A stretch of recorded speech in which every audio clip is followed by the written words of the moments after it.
Nau mai, haere mai e te whānau. Welcome to the Flight of the Next podcast. I'm Holly on Gadigal Land in Sydney, as is Danny. In Tamaki Makaurau, Auckland, we have Erin. 2 games to chat today. First of all, the first match for the Ferns, and then we will chat our next men versus Adelaide. First Ferns match, so this was in Gosford on Friday night. To be honest, by the time you actually have a chance to listen to this, the second game will be either underway or done, so you'll have to bear with us on that count while we analyse how that first game went. It was, Danny and I both went up. It was a bit depressing to be in the stadium and stand there and, and watch it, but 5-0 loss. Amy Sayer just completely unmarked in the 13th. 24th minute, Hayley Rasso, there was just a misplaced pass, Han to Foster that Rasso just pounced on and put into the back of the net. 70th minute, Carpenter, there was a poor clearance by Anton. For some reason, she didn't get a boot under it, up and away. The clearance went really flat, straight to Carpenter. She puts it into the back of the net. A minute later,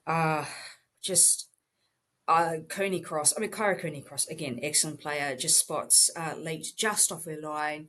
I managed to put up a long-range shot that just dips below the crossbar. 92nd minute, it's just never ending.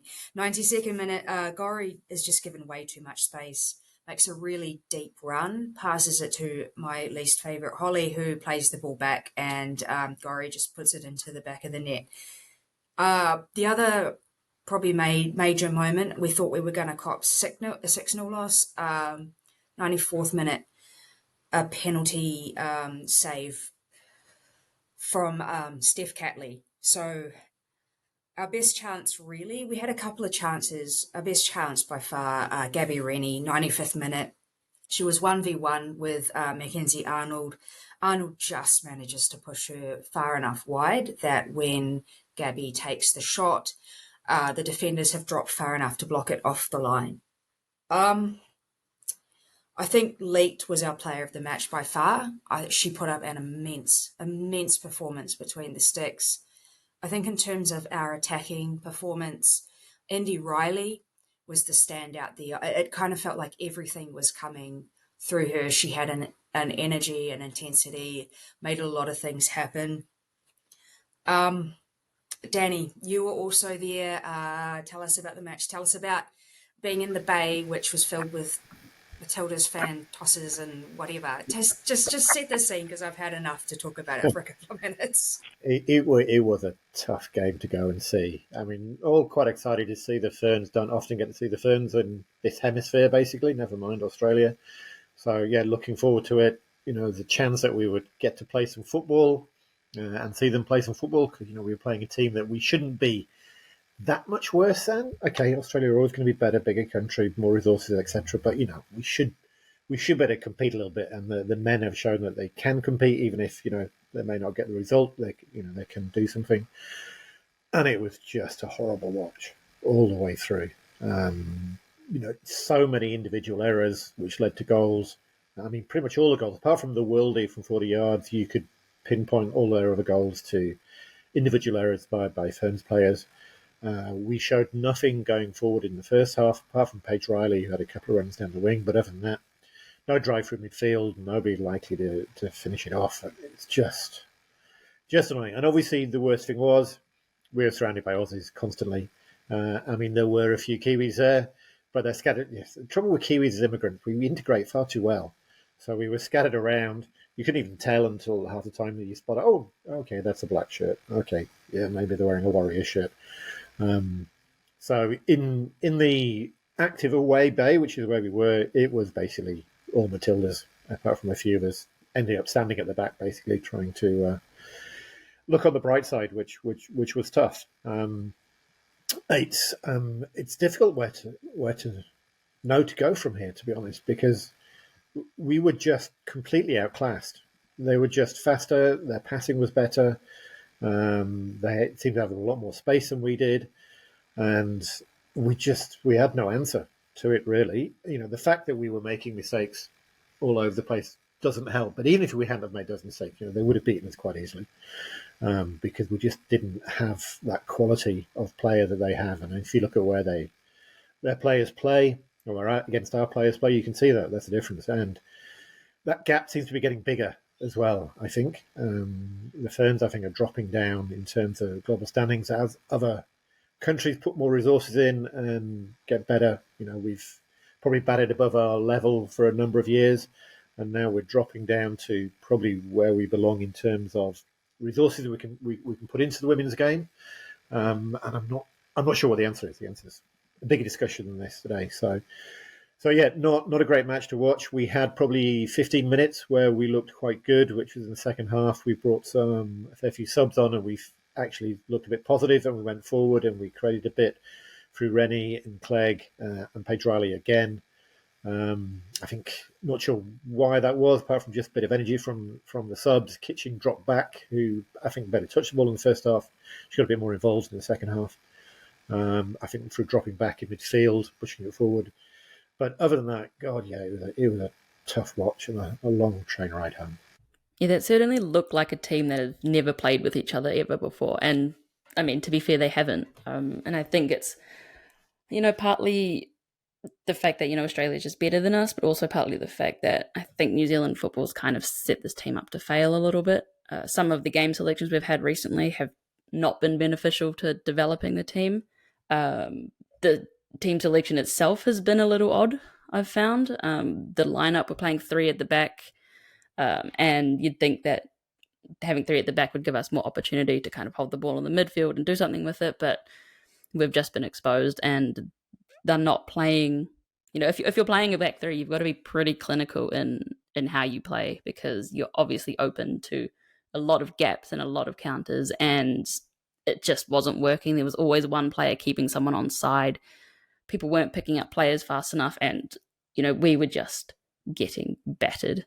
It was actually quite an embarrassing watch, to be honest. And I was in Australia last week, and I was thinking, oh, maybe I can get to the Central Coast to watch this game, and I'm so glad that I didn't even bother, because not only would it have cost me a lot of money, it would have also just probably ruined my trip. So I watched it from the comfort of my home, and then got to go to bed straight away afterwards and forget all about it, because this team has a lot of work to do, and I know that it's been said that the squad is being built for the next World Cup, which is still 2 years away. A lot of players in new Ferns, young Ferns, but a lot of work has to happen to have us at least competitive at the World Cup, because at the moment we're going to get grouped like always, but we're going to be grouped even harder. Yeah, grouped even harder. Potentially, and as Danny said, I don't think that we necessarily go backwards as Ferns. I think that the other countries just get better and better and better. And we've lost that sort of batting above our weight. I think one of the things that was a talking point was some of the more senior Ferns who weren't picked, Rebecca Stott. Now, because Rebecca Stott's been playing for City, she's been playing well. I'm assuming, apparently Michael Main was asked about it, and he said that Rebecca has been spoken to and knows what she has to do, which is not, to me, that kind of speaks to potentially being like an attitude issue. I don't know, but it is like a very strange thing to say. It's kind of broad, but it also precludes all those really obvious things, like she's not fit enough or whatever. No Katie Bowen, don't know what the story is with that. I think from our point of view, no Grace Jale. It was a pity, because she is also somebody who is strong. I don't know. I don't know what to think or to say about that. We were questioning initially quite why Flea was in the squad, considering she'd retired from professional football in May. It turns out that these are basically her retirement games. So her very last international game will be on Tuesday in Adelaide. So I guess to some extent, a farewell tour, but also she's got an incredible amount of leadership. I don't know. I mean, what else do we say more about the game or what we have to do for Tuesday? I mean, we have to cut out the individual errors. Some of the passing was just. I mean, some of the mistakes were just basic stuff, just lingering on the ball, underhitting passing, overhitting passing. Okay, players are going to do that occasionally. That's just the nature of football and humans playing it. But you've got to cut it out because you're playing good teams. They're clearly going to punish you to do that. So again, I don't know what that is. Is that a concentration thing? Is that a training thing? Is that a decision making in terms of which position you're in and not playing the difficult ball, play the easier ball if you've got a risk? I'm not sure what that is. Midfield, certainly in the first half, we had nothing. Now, Flea was playing and Flea had the energy that Flea always does, but there was no real drive from defence through midfield into the attack. The attack barely saw the ball. Kitching up there and Jackson and Kelly Brown, and they barely touched the ball because nothing was coming through to them, whatever, and we weren't driving it through. So if Flea goes, I'm not sure what happens around midfield there. I don't know. Defensively, I don't think organised. I don't think the back three were too bad. A couple of mistakes by Anton aside, but we had CJ Bott playing sort of a left wing back role. Now I know she's moved into midfield for the Phoenix, but I don't think her decision making she is intuitive there in that sort of role. She was caught up pitch probably too many times when they were pushing down and getting a bit of space on the right, and I think you can maybe put that down to, again, making the wrong decision about when to go forward and when to stay back. And it didn't help that on the other side we had Paige Riley, who was pushing forward with some effect, and she was doing well, but it also left a bit of a gap down there as well. So, yeah, I think we'll probably see a lot more defensive game on Tuesday, because I think what they won't want to do is let another 4 or 5 in. I think they'll go, okay, we're just going to have to shut up shop and try and not let the Matildas score more than 1 or 2 goals, which probably not going to make for a good watch. But going forward, we've got to get those combinations to connect between the third, between defence, midfield and attack, because we were seeing nothing. And it may be down to, as I was saying, playing previous games against teams like the USA are a lot better than us, so we didn't really had a chance to do that. So maybe we need to be looking at getting games against people around our level that we can actually start putting some combinations together and start learning how to do that. I also think some of those individual errors just came down to not listening to each other. The goal where Liz Anton played it straight back to them, Adelaide was calling for that. She was coming out. She had that in her hands, basically, and it happened a couple of times in the game as well, that the defenders cleared the ball when clearly should have been Adelaide's to pick up pretty easily, and she could control it, and we could reset and get back into the game. So I'm not sure if that's a problem with Leet maybe not being commanding enough, not being loud enough. I couldn't really hear her because I wasn't at the game live, so I can't tell if she was actually calling for that.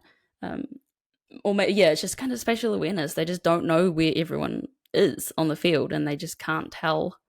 They don't have that yet, and I think that's probably because they haven't really played together. But I'm hoping it'll come through. I think if you kind of look at the players we have, they're not bad players. I don't think there's many on that list who I would say, oh, why are they even in the squad in the first place?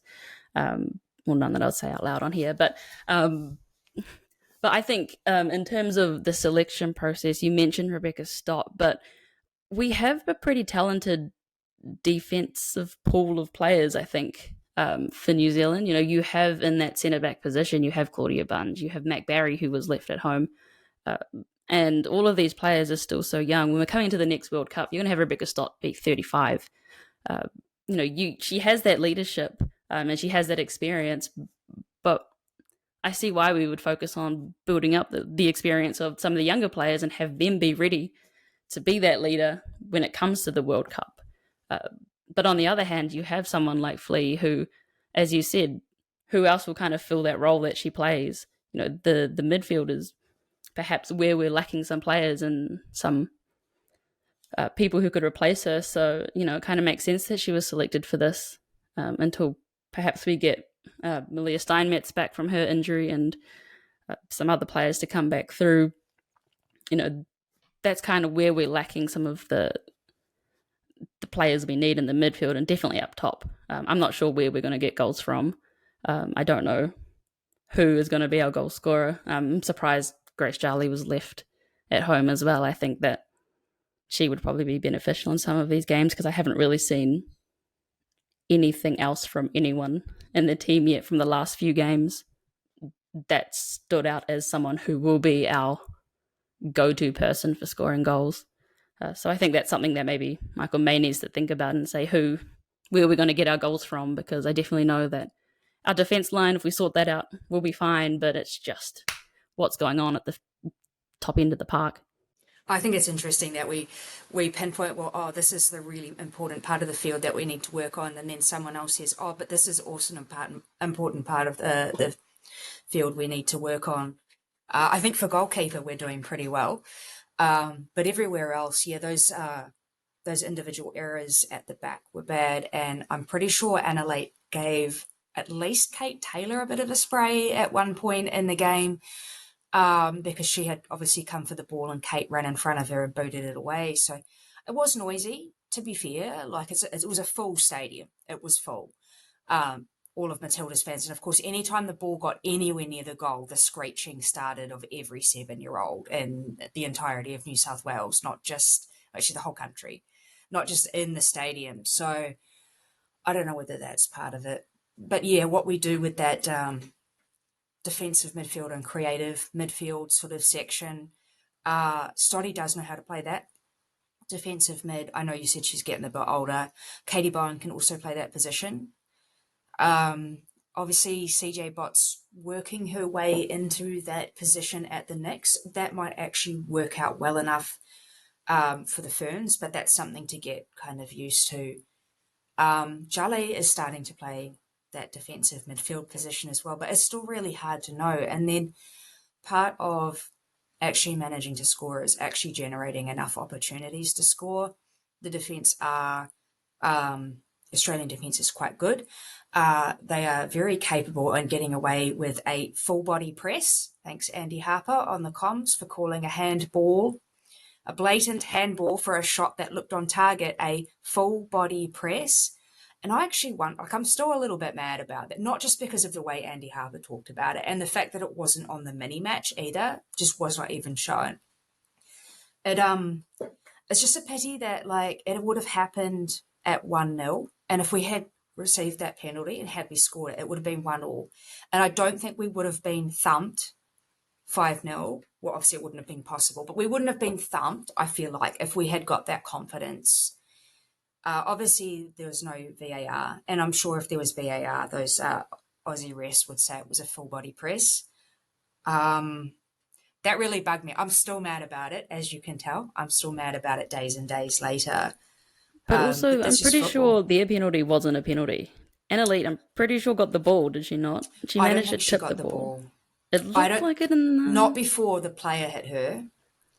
I looked at it, and I think because Annalise was not happy, and the only thing I could really think is, honestly, it didn't look like Annalise got a touch on the ball before she made contact with my least favourite Holly. But I think maybe Annalise's complaining because McNamara's sort of left her leg out to like make sure that contact has happened. I don't know. I watched it a bunch of times, and that was out of the angles that we had. To me, it looked like maybe she didn't get the ball in time or didn't get it first, and was just maybe happy that unhappy that McNamara looked for the contact, which we know she's good at doing. You know what? Ball don't lie. They would have scored that penalty if it was supposed to be a penalty. Ball don't lie. Yeah, that's true. It only the football gods did shine down upon us, but not the other way around. What other thoughts do we have? I'll just list what our next match is. So next match is obviously versus Australia. This one's in Adelaide at Cooper's Stadium. The kickoff is 10:30 p.m. New Zealand time. The local time is 8 p.m. If you're on the east coast of Australia, that's 8:30. Obviously, like I said, you're probably listening to this after that second game has happened. Any thoughts? I mean, individual errors, absolutely. I'd like to see some of the players who haven't had a run get a run. It's hard to do that with all of them, but there were so many people on the bench. I'm hoping that Wally gets a run, for example. Um, any final thoughts on that? I mean, we can't be as bad, right? So it's going to be an improvement, one way or the other. I still can't see us winning. The Aussies were just that much better, and if they play again, and they're probably going to give Sam Kerr some game time in this game, I imagine. I don't think they bring her all the way to Australia and not give her any minutes at all. So I think she'll come on, but well, we'll see. If she does, that's worrying as well because she's quite good apparently, and they're going to score some goals against us. It would be nice just to have a better performance again. Maybe let's try something new out, try some new players out. I'd love to see Lara Wall play. Let's try out a new midfield, and maybe we can, glean something from that. But I'm not hopeful of anything other than less than 5 goals. I just want to say thank you, Flea. Huge servant for New Zealand football, for the Ferns, for the Phoenix, and just the sport in general. I think she's brought it so far forward from what it was when I think she started. So super stoked to see her kind of get to announce her retirement before she retires and gets to play a last game, because a lot of the players don't get that. Shame it couldn't be in New Zealand. That would have been great. But yeah, good luck to her in the future. And yeah, thanks for her service. Yeah, of course, that's the case with Flea. Not only at the Phoenix, but she debuted at 15 for the Ferns. She's an incredible leader. We were actually really fortunate. We managed to have a chat to her after the match. The fence around the pitch was so hoarded and blocked up with Matildas fans that the Ferns, if they wanted to speak to their families, like actually had to climb over the barriers and into the stands to talk to them. So we had a little bit of a chat with Flea, and we also met her parents, who are just as sweet as you can imagine.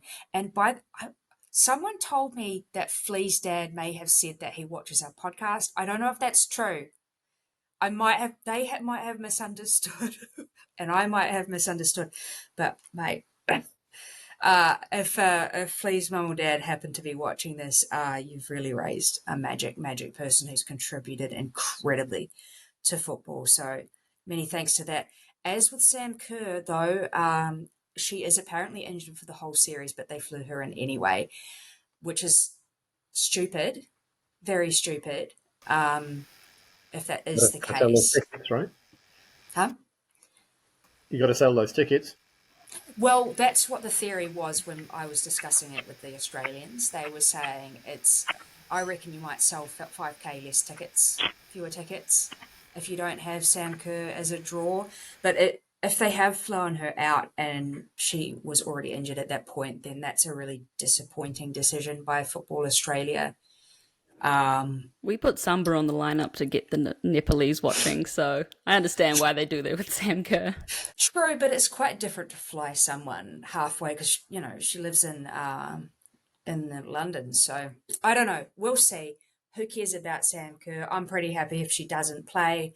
But Flea will be there, and we love you, Flea. So good luck for that. We'll move on to the men.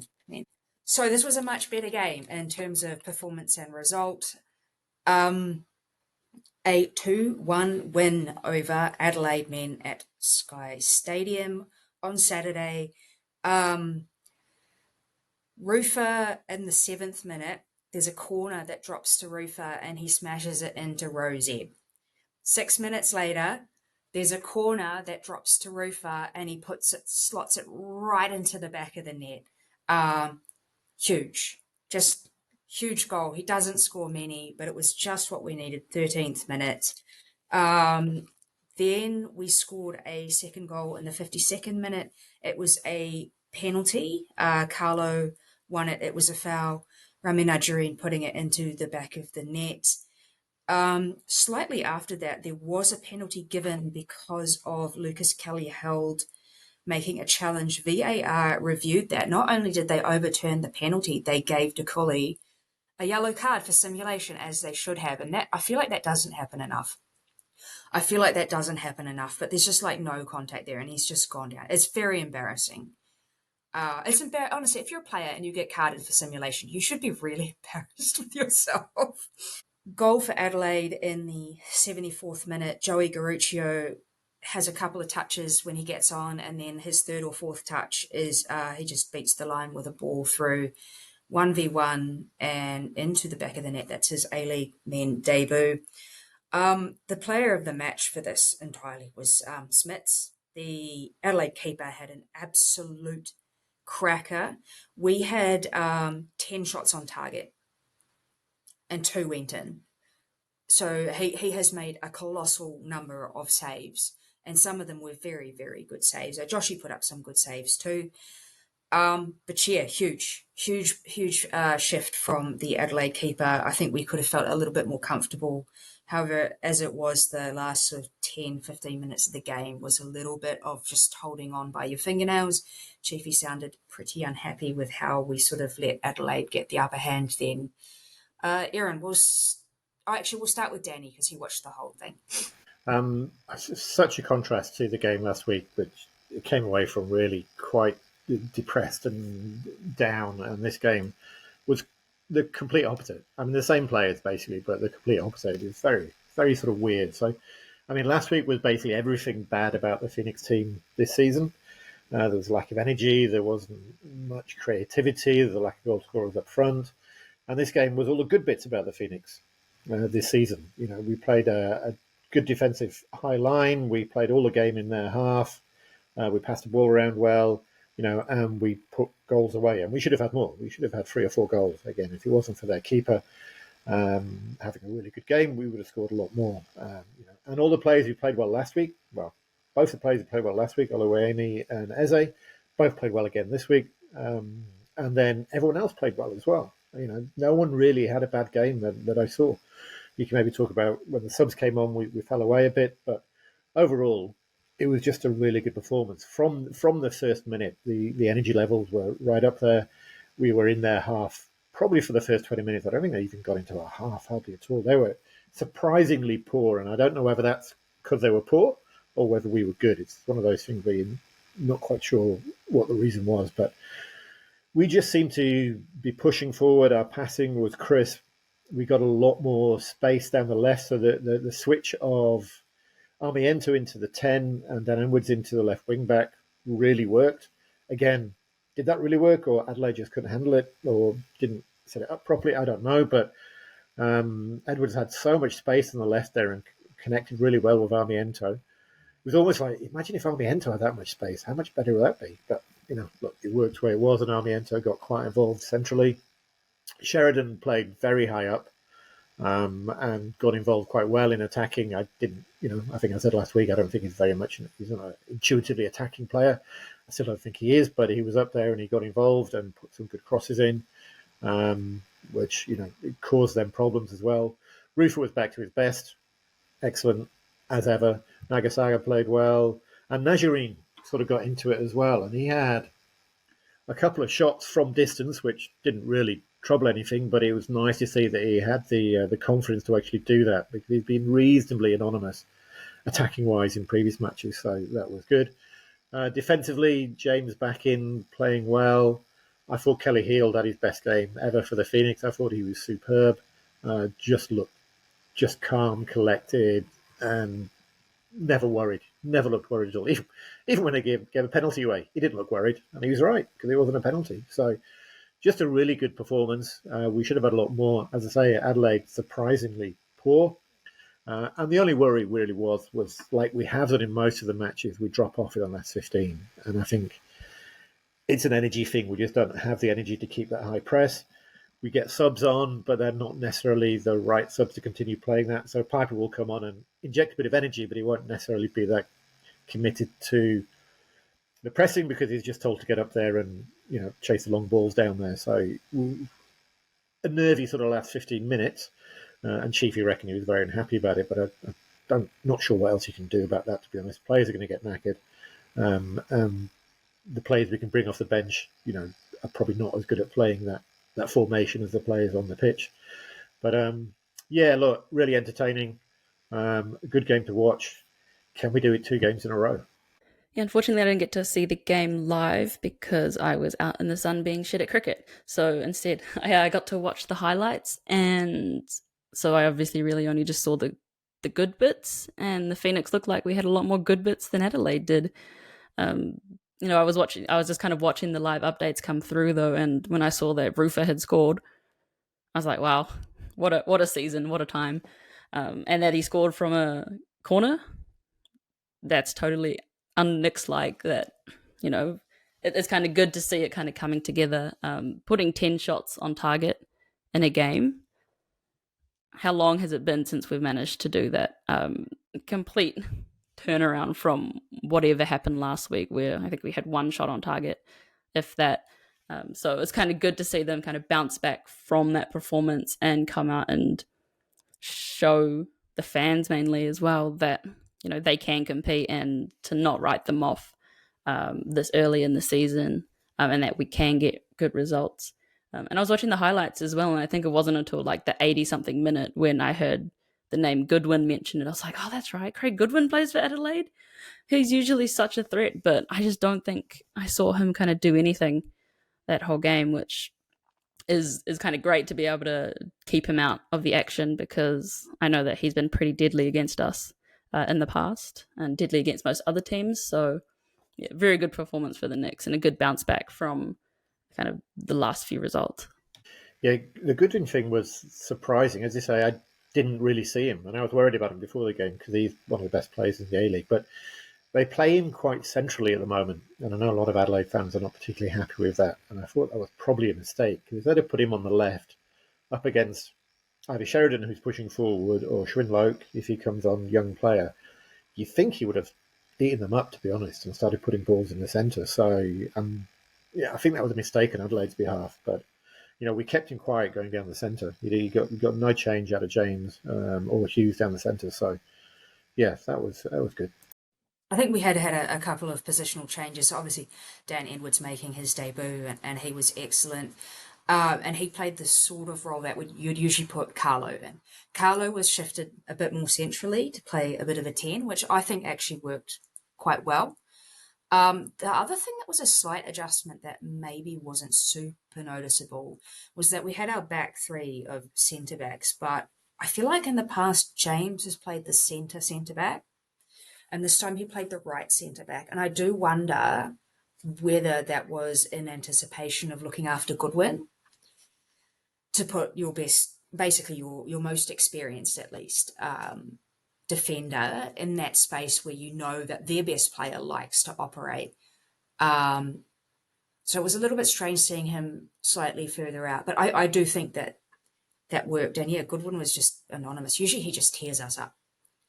I feel like every time, I just feel like, I remember we went to Adelaide for an elimination final a few years ago, and he just like took the ball and beat three players and scored like right in front of the away bay. It's just like, I don't want to do this anymore.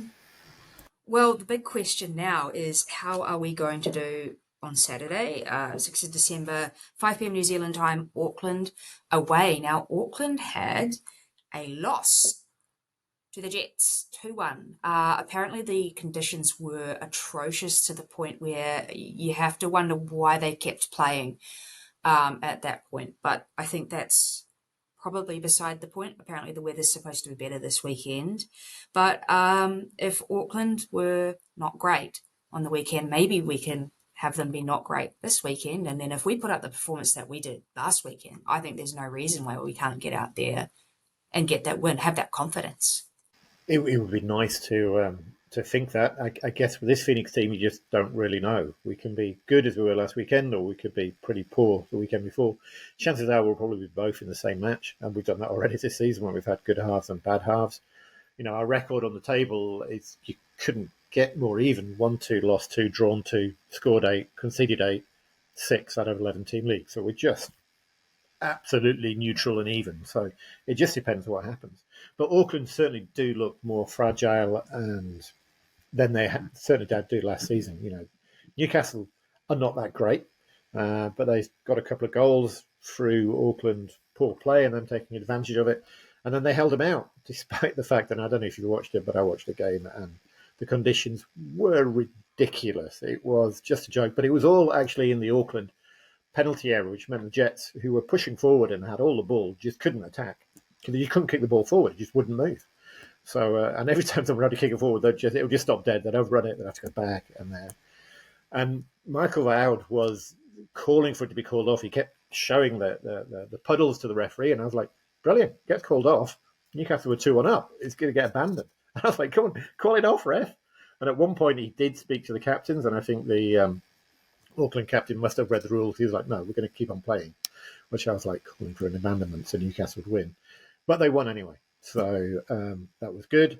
And there was just about 10,000 fans there. It looked a lot less, but they were probably hiding in the back of the stands because it was absolutely chucking it down like something else. So next week, yeah, who knows what's going to happen. If we play like we did at the weekends, then and maybe get an early goal, then potentially we can get a result. I wouldn't be confident because I don't know what this next team is going to do. You know, it can go either way, but we're certainly capable of getting a result from it. I'd like to think that mentally we're in the mindset where it's not going to play in our minds that, oh God, we've got to win a derby, we've got to win a derby, we've got to win a derby, because I don't think that will go well for us. But I'm looking forward to it, whatever.